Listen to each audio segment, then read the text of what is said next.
Hello, Thornton Darts here, back with a video. Today we're going to be looking at something pretty quirky. They're these flights. They're called Red Dragon rifle flights. I had these when they came out, but I thought they'd be a cool little video to show you guys. It's just a little bit of a quirky thing really for people to try out.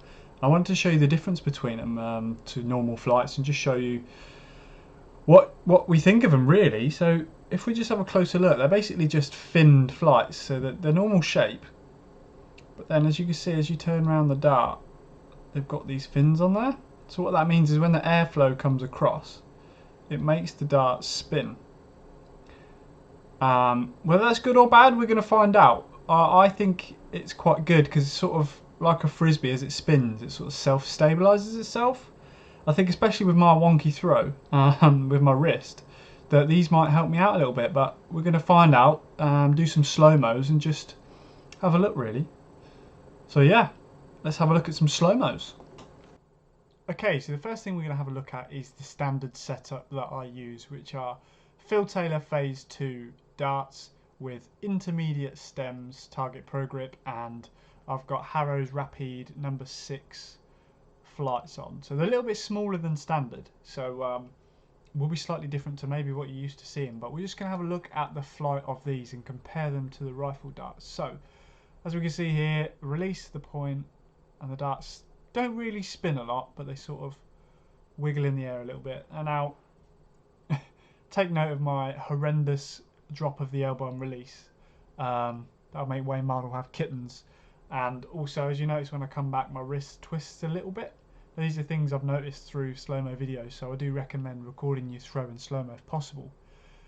But yeah, this is more just to get you guys to have a look at the flight of the dart. So when you see it, the rifled flights, you'll actually see what the difference is. And yeah, it's really interesting to watch the flight of the dart in slow-mo, because when it's so fast, you don't really see the things that are going on. Now, obviously, these don't really spin a lot. I try not to spin my darts if possible. They will probably naturally spin anyway. But well, unless you're Van Gogh, and his darts seem to have no spin.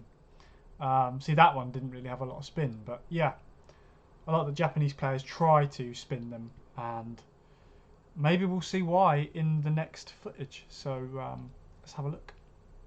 Okay, so the part we're going to look at now is the rifle flights. Now I've got a shot in normal time, so we'll have a look at that quickly. Now they look a bit sporadic here, and so when we get the slow-mo, we'll really see what's going on. But even on normal speed, it looks like they're going a bit wild.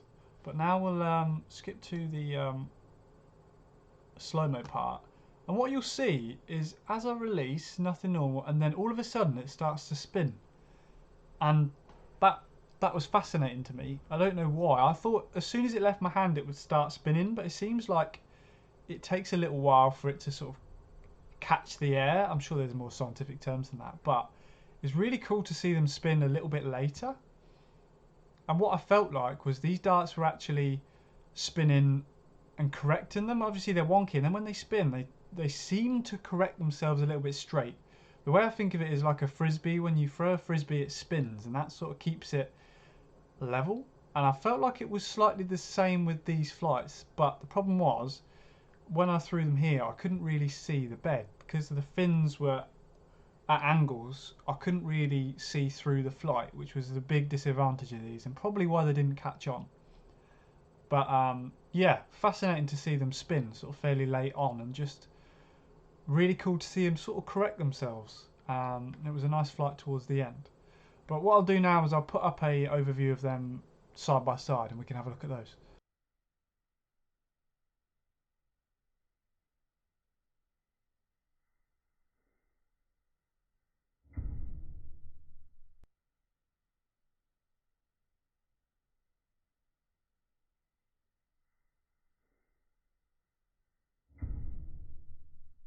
So I'm just going to do a bit of a conclusion really. So are these Red Dragon rifle flights a gimme or an actual useful flight? And I'm going to say they're a bit of fun. They're a bit of a gimme.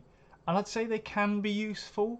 The spins seem to not make them go straighter, but it seemed to correct it later on. But the difficulty with these was that they were, one, not always consistent, Some of the folds in them seem to be slightly off, which is hard to probably get consistent every time on a machine. And also, when they weren't quite perpendicular, they seem to fly a bit funny as well. Obviously, people like to straighten their flights when they're fiddling with them, and these are a little bit tricky and they tend to warp a little bit after being used. But they were really cool to use. I got on well with them, but the main concern was just the fins when they're in the board and you're aiming for the treble 20. If you get one, right where you want it, the fins on them actually block your view. And for me, that was the hardest part. There was a lot of visits where I couldn't tell what I'd scored until I got round to see them. And that's probably the main reason why I'd say they're a gimme. But I'll put a link in the description for you guys to maybe purchase some yourself. They're a good bit of fun, and I just enjoyed watching them in slow-mo, to be honest. So give them a try. Let me know how you get on with them. And I'll see you in the next video. Ciao.